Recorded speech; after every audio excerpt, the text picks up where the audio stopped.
இந்த mini vlog ஆதிஸ்ரீயோட தலை கட்டினபடியே ஆரம்பிக்குது. இன்னைக்கு ஸ்கூல் லீவுங்கிறதுனால எல்லா குழந்தைங்களும் ஆதிஸ்ரீ கூட விளையாடிட்டு இருந்தாங்க. அந்த கேப்ல நான் தலையை கட்டி விட்டுட்டேன். ஒவ்வொரு நாள் ஒவ்வொரு ஜூஸ் இல்லைன்னா ஃப்ரூட்ஸ் அந்த கணக்குப்படி இன்னைக்கு அண்ணாச்சி தான் நாங்க சாப்பிட போறோம். பாக்குறதுக்கு அண்ணாச்சியை போட்டு கொடுமைப்படுத்துறது மாதிரி தெரியும். ஆனா அதுல அந்த முள்ளா இருக்கிறதுக்கு வர எங்களுக்கு பிடிக்காது. அதனாலதான் அதை எடுத்துட்டு இருக்கேன். இந்த ஃப்ரூட்ஸே ஆதிஸ்ரீக்கு டெய்லியும் ஒவ்வொன்னா கொடுக்கணும்னு சொல்லிட்டு தான் வாங்கிட்டு வரது. அந்த முள்ளால பிறகு சாப்பிடாம போயிட்டாங்கன்னா கஷ்டமா போயிரும்.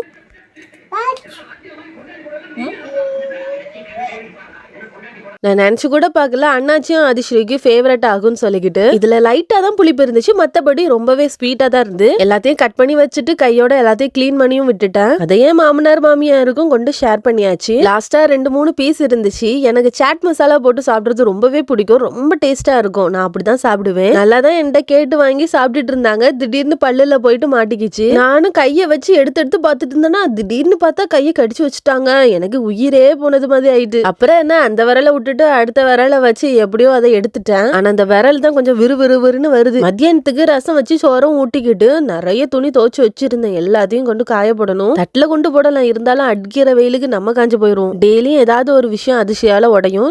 அது என்னதுமா? குதிரைய குச்சி ஐஸ் மாதிரி குத்தி வச்சிருக்க.